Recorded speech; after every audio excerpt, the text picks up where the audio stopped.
يهد الله فلا مضل له ومن يضلل فلا هادي له. لا يسأل عما يفعل وهم يسألون، وربك يخلق ما يشاء ويختار ما كان لهم الخيرة. سبحان الله وتعالى عما يشركون. يدبر الأمر يفصل الآيات لعلهم بلقاء ربهم يوقنون. وأشهد أن سيدنا وحبيبنا ونبينا وعظيمنا ومصطفانا وقدوتنا محمدًا عبده ورسوله،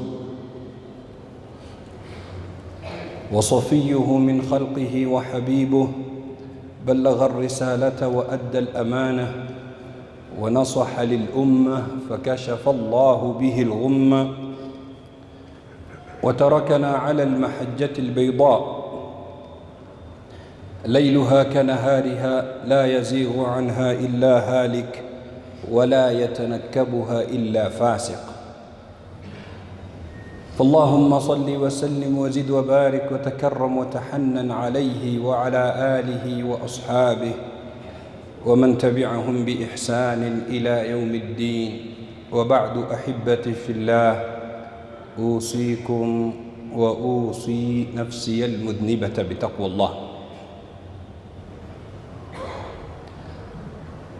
بعدكم شكور الحق سبحانه وتعالى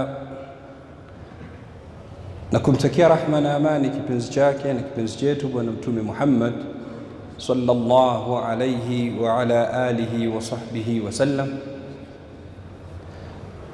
Kwa mara nyingine tumshukuru al-Haq subhanahu wa ta'ala kutuwezesha kulipata Jumaa hili la leo.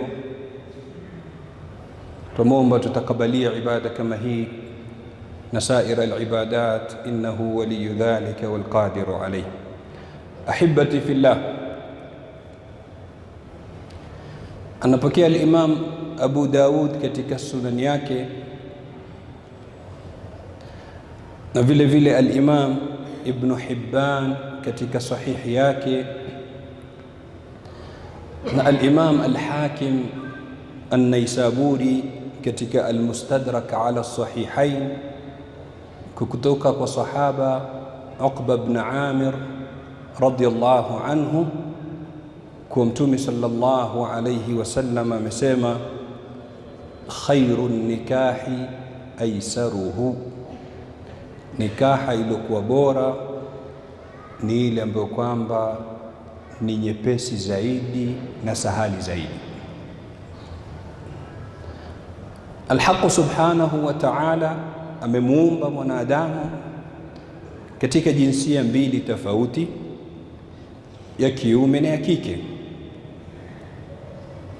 na kajalia ghariza na shahwa kwa kila mmoja kati ya jinsia mbili hizi, ambayo kwamba haiwezi kutimia kwa mwanamume mpaka ampate mwendani wake jinsia ya kike, na vile vile kwa mwanamke mpaka ampate mwanamume. Na hii ndio sunna ya Mwenyezi Mungu Subhanahu wa Ta'ala katika huu ulimwengu, bali na ndo mwenendo wa mitumi wa Allah Subhanahu wa Ta'ala, kama alivyotueleza Mola Subhanahu wa Ta'ala katika Al-Qur'an Al-Karim pindi aliposema, walaqad arsalna rusulan min qablik waja'alna lahum azwajan wa dhurriya, hakika tumetumiliza mitumi kabla yako na tukawajalia wakawa na wake na watoto. Kwa hivyo mitume wa Mwenyezi Mungu Subhanahu wa Ta'ala walioa, na kwa sababu Mwenyezi Mungu Subhanahu wa Ta'ala amejalia ndoa iwe sababu ya kudumu kizazi cha wanadamu katika ulimwengu, vile vile wakaruzukiwa watoto mitume wa Mwenyezi Mungu Subhanahu wa Ta'ala. Na kwa sababu ghariza hii isipopata kuelekezwa katika njia ya sawa ya halali, moja kwa moja huelekezwa katika njia ya haramu ya makosa. Ndio maana Mola Subhanahu wa Ta'ala akasisitiza katika kuingia katika nikah na kuwaozesha wanaotaka ama waliofikia kuoa na kuolewa, akatwambia katika kitabu chake, wa ankihul ayama minkum wassalihina min ibadikum wa nisaikum ila akhir al-aya. Waozesheni al-ayama. Al-ayama ni wingi wa neno ayyim, na ayyim kama wanavyotuambia maulama ni yule ambaye kwamba hajaingia katika ndoa, yani ni mwanamume ambaye kwamba hana mke na mwanamke ambaye kwamba hana mume. Hawa ndo wanaitwa ayama. Mola atuambia waozesheni, fi'li amri, amri kutoka kwa Mola Subhanahu wa Ta'ala, waozesheni. Kwa nini? Kwa sababu kwa kupitia kuozeshwa hawa ambao kwamba hawajaingia katika ndoa ndo utahifadhika mujtama na utasalimika kutokamana na machafu na utabakia katika tahara.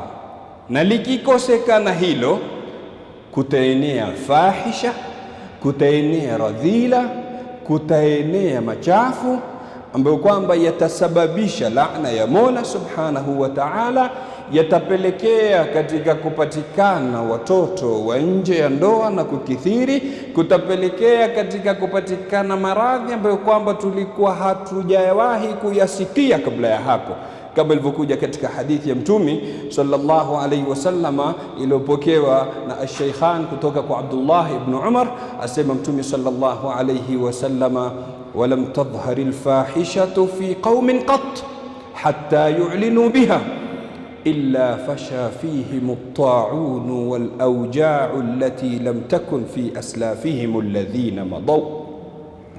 Na hakujaenea al-fahisha, uchafu kwa watu, si kuyafanya peke yake, la, hatta yu'linu biha, mpaka wakayatangaza. Ikawa mtu anajifakhiri amefanya uchafu jana, leo anakuja kujigamba maskani mbele wenzake, ama anakuja kujianika katika mitandao ya kijamii kutangaza fahisha aliyoifanya. Mtume asema hakutafikiwa katika hali hiyo illa fasha fihim at-ta'un, isipokuwa kutaenea maradhi ambayo kwamba hayakuwepo kwa wale ambao kwamba walikuwa kabla yao. Na kila siku tunajisikilia hapa maradhi mapya ambayo kwamba yanazuka, ni kwa sababu ya intishari al-fahisha. Kwa Mola Subhanahu wa Ta'ala kahimiza hili. Lakini vile vile Mtume sallallahu alayhi wasallam katika hadithi ya Sayyidina Abdullah ibn Mas'ud iliyopokewa na Ash-Shaykhan al-Imam al-Bukhari katika sahihi yake na vile vile al-Imam Muslim katika sahihi yake, anasema Mtume sallallahu alayhi wasallama, ya ma'shara ash-shabab man istata'a minkum al-ba'ata falyatazawwaj. Enyi vijana, yule ambaye kwamba ana uwezo basi aoe. Kwa nini ya Rasulullah? Fa innahu aghaddu lilbasar wa ahsanu lilfarj. Inampelekea mtu kufumba macho yake, yani kutoangalia haramu, lakini vile vile kuihifadhi tupu yake isiende kuingia katika haramu. Jiulize, maneno haya yamesemwa na nani, kuambiwa nani, katika bia na mazingara yapo? Anayeambiwa maneno kama haya ni Abdullah ibn Mas'ud, katika masahaba wakubwa wa Mtume sallallahu alaihi wasallam, katika zama bora zaidi za Mtume sallallahu alaihi wasallam, katika mazingira yaliokuwa bora zaidi ambayo kwamba ni mazingira ya Madina ya Mtume sallallahu alaihi wasallam. Lakini Mtume anamwambia, enyi mashababu, oweni kwa yule ambaye kwamba atakuwa na uwezo, kwa sababu inampelekea kufumba macho na kuhifadhi tupu yake. Mazingira ya Madina hayakuwa na wanawake wanaotembea vitovu wazi kama mazingira yetu ya leo. Hayakuwa na wanawake wanaotembea nusu kifua wazi wala mapaja wazi kama ilivyokuwa hali yetu leo. Watu walikuwa wanajistiri, imani iko daraja ya juu, wanajihifadhi. Lakini pamoja na yote, Mtume anambia oweni, kwa sababu ndio itakayowahifadhia tupu zenu. Kif katika zama zetu khitabu kama hii inafaa kuelekezwa kwa kiwango gani?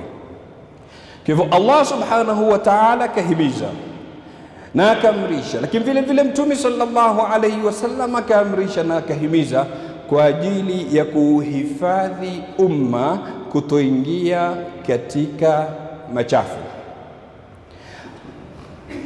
La kusikitisha ni kwa sisi katika zama ambazo kwamba tupo ndani yake, kumekuwa na uzuf ama zuhudi kwa ndoa.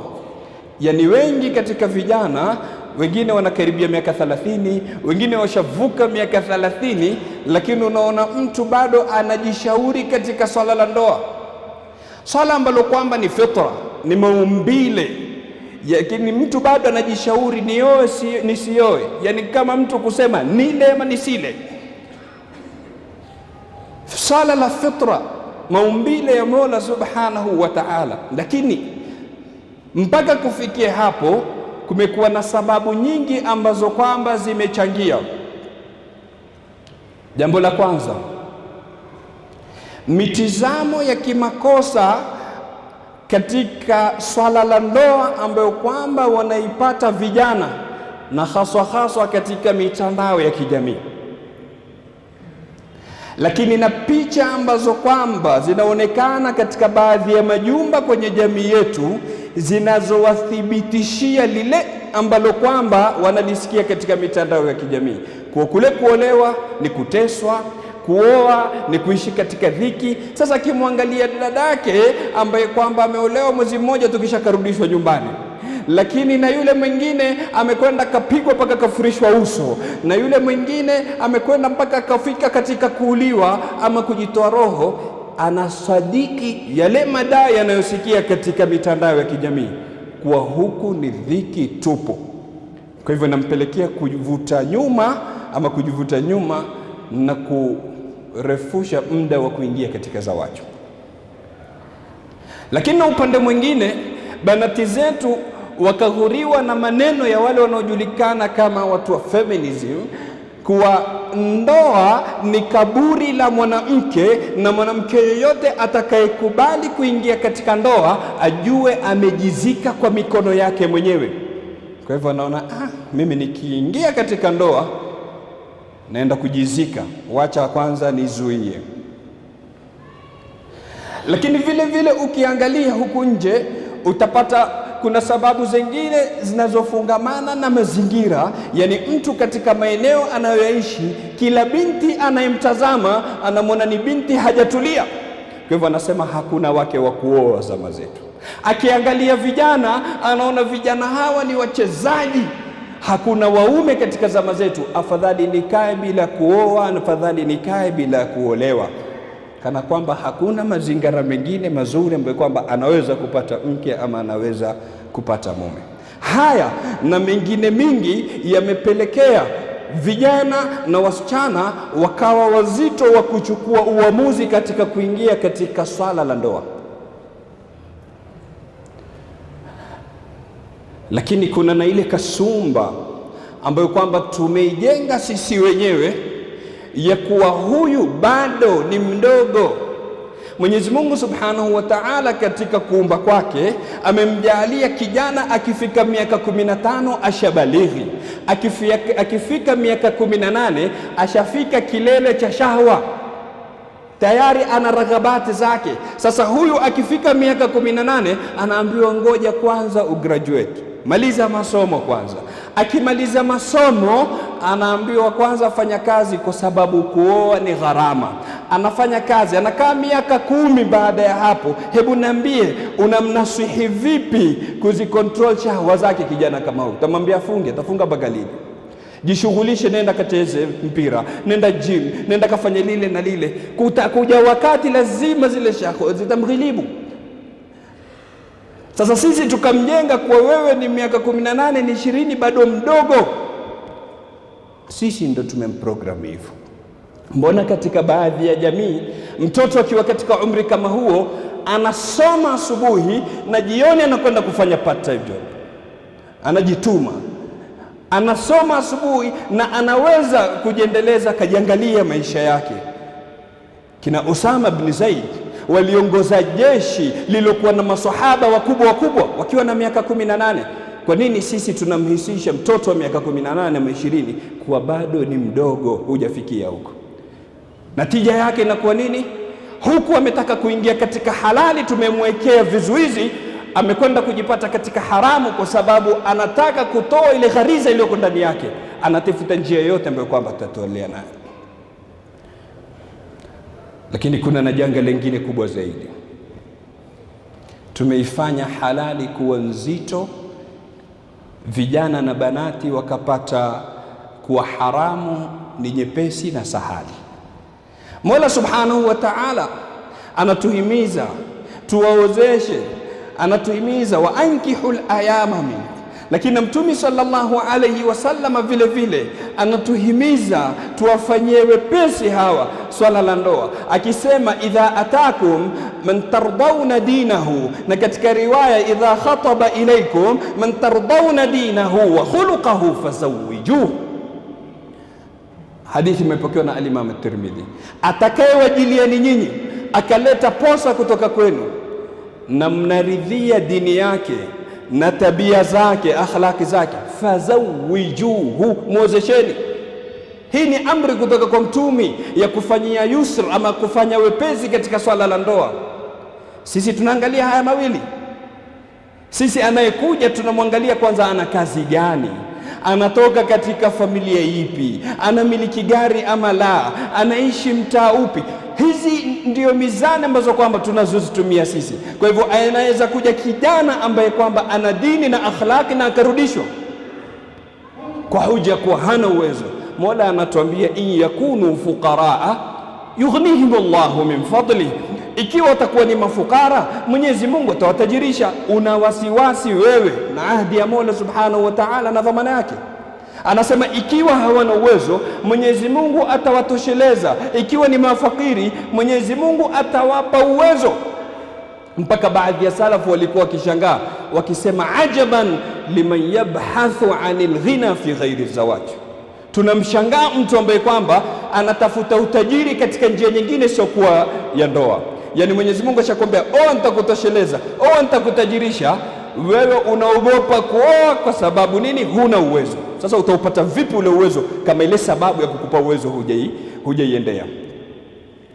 Yakunu fuqara yughnihimullahu min fadli. Na katika dhulma kubwa zilioko katika jamii, anarudishwa kijana ambaye kwamba ana dini na akhlaki kwa sababu hana uwezo. Lakini akija mwenye uwezo hana dini na akhlaki, utasikia mzazi anasema inshallah Mwenyezi Mungu atamuongoza. Mbona alipokuja huyu wa kwanza hukusema inshallah Mwenyezi Mungu atamtajirisha, atampa uwezo? Ama una wasiwasi na Mwenyezi Mungu kufungulia milango ya riziki huku, lakini kule huna wasiwasi? Kwa hivyo tueni makini katika swala hili. Mtume amehimiza kufanya wepesi, fazawwijuhu, kisha akatutahadharisha akatuambia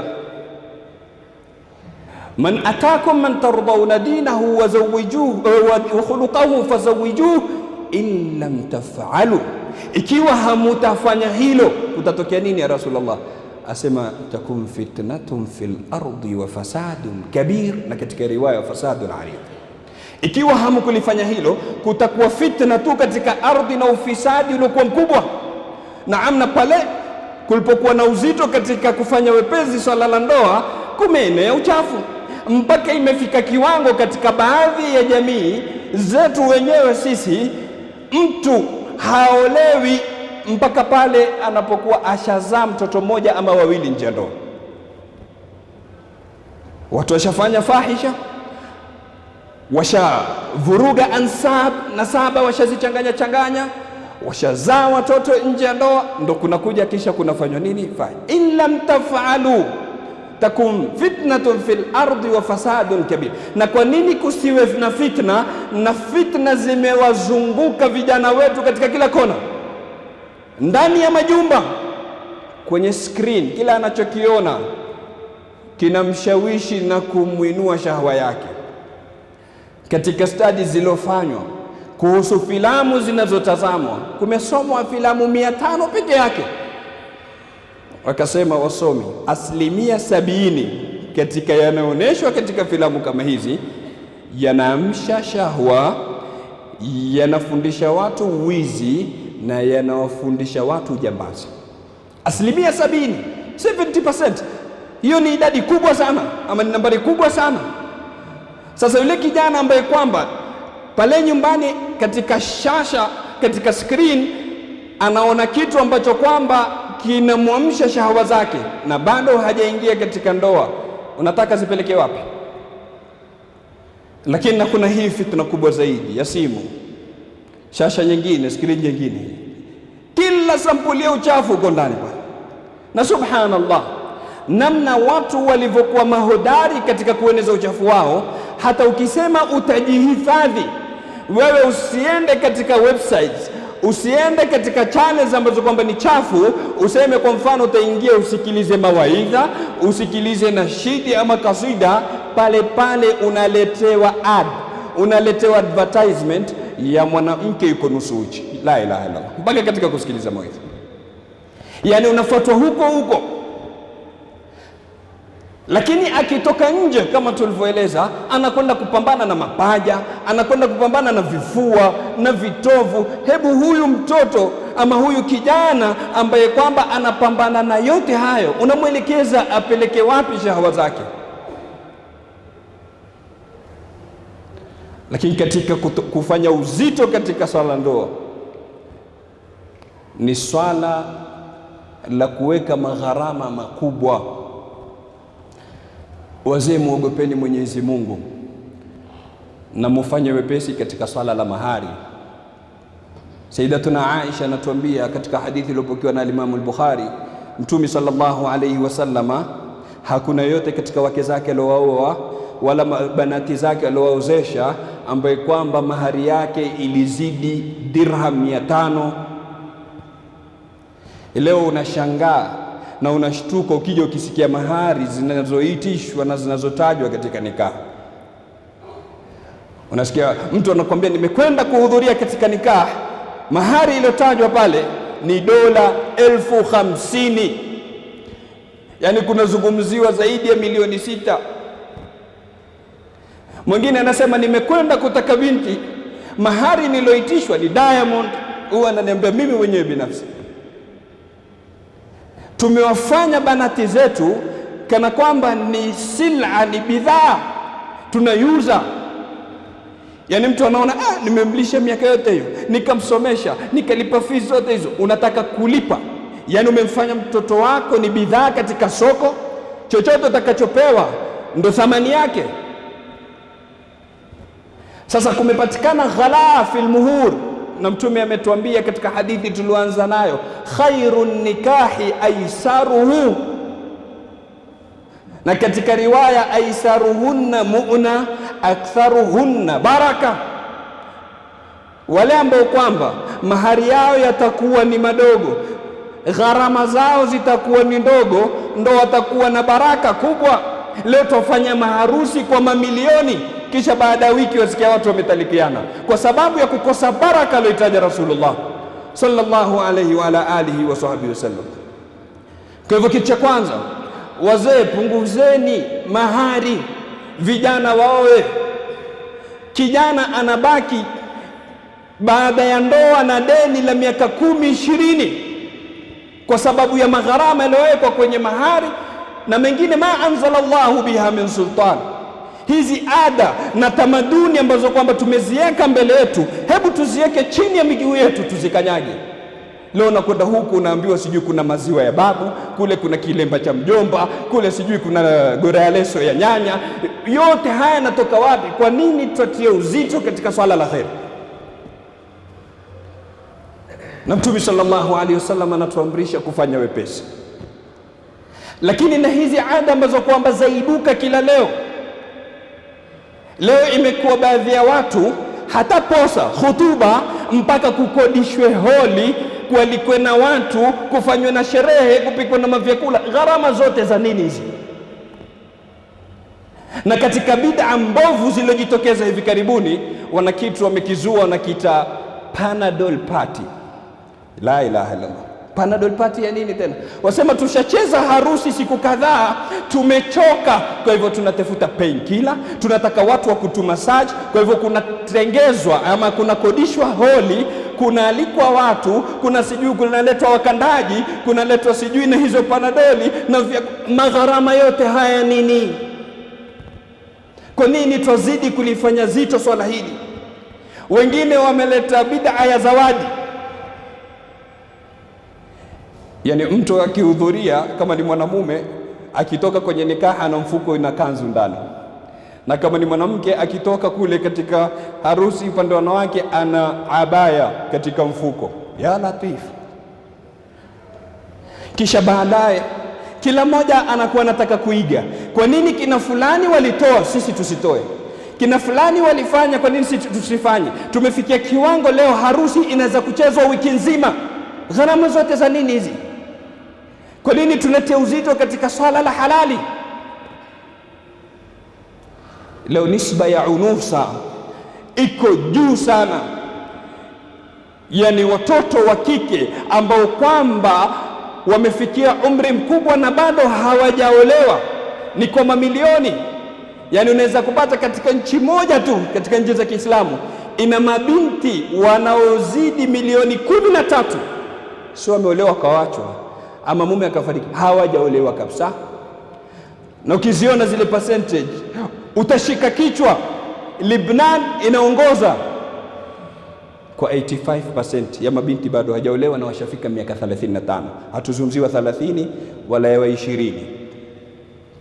Nenda Iraq 82%. Nenda Tunisia 81. Nenda Imarati 75. Nambari za kushangaza kubwa kubwa. Hawa wataolewa na nani?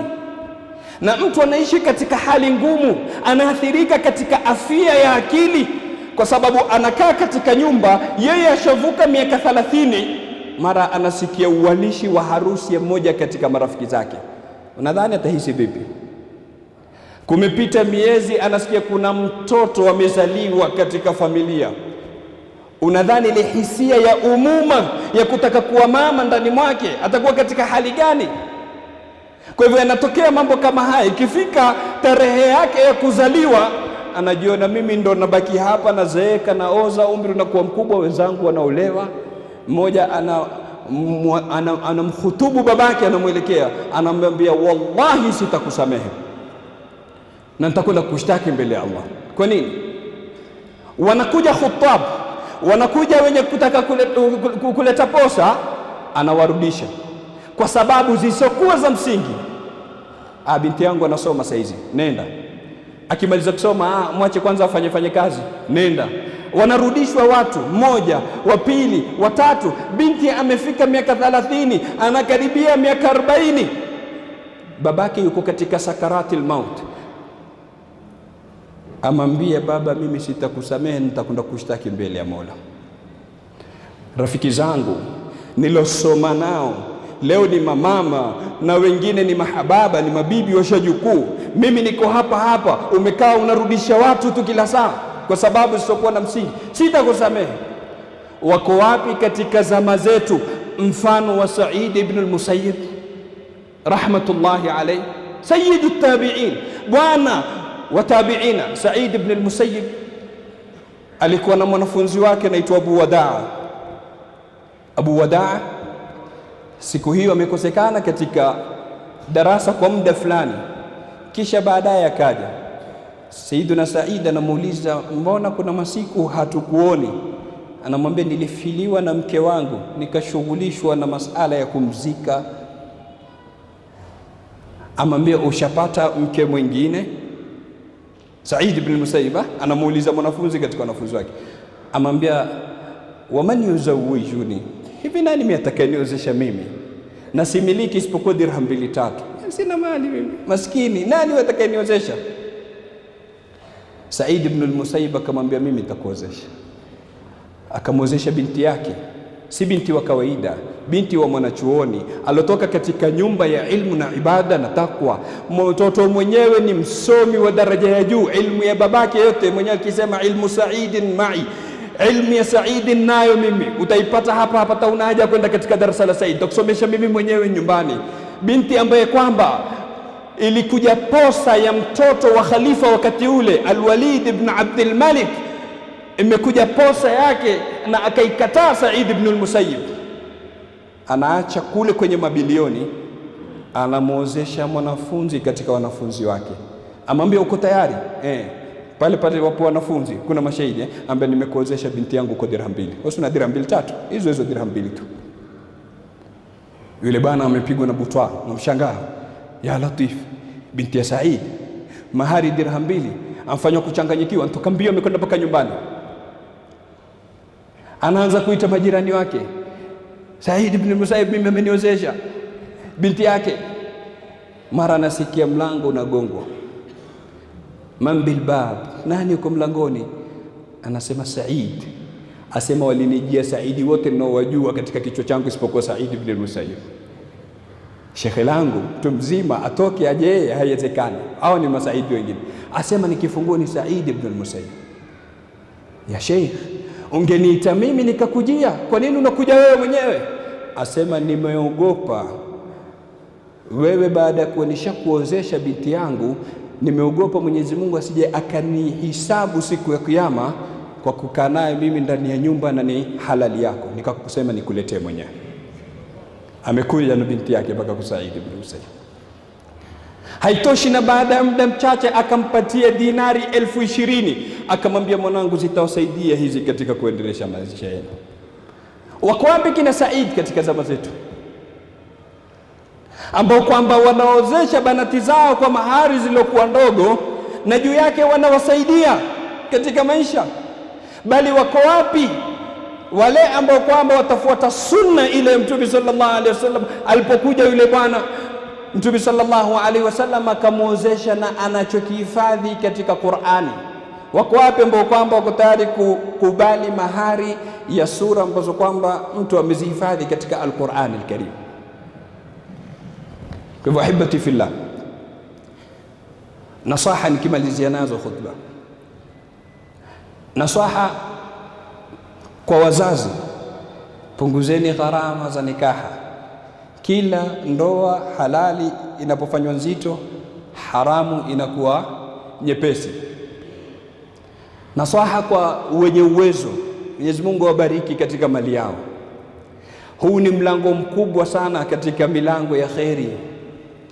Wasaidieni vijana katika kujihifadhi, kuingia katika ifa.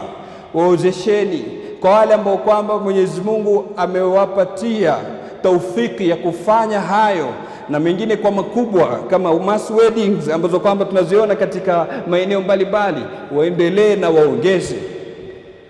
Kwa vijana ambao kwamba wanasita na wanaogopa, kumbuka Mtume sallallahu alaihi wasallam ametuambia katika hadithi iliyopokewa na Imam Ahmad katika musnad yake na Ibn Majah katika sunani yake na vile vile Imam Abu Daud katika sunani yake, anasema thalathatun haqqun ala Allahi aunuhum, watu sampuli 3 ni haki kwa Mwenyezi Mungu kuwasaidia. Mwenyezi Mungu amechukua ahadi kuwasaidia hao watu 3.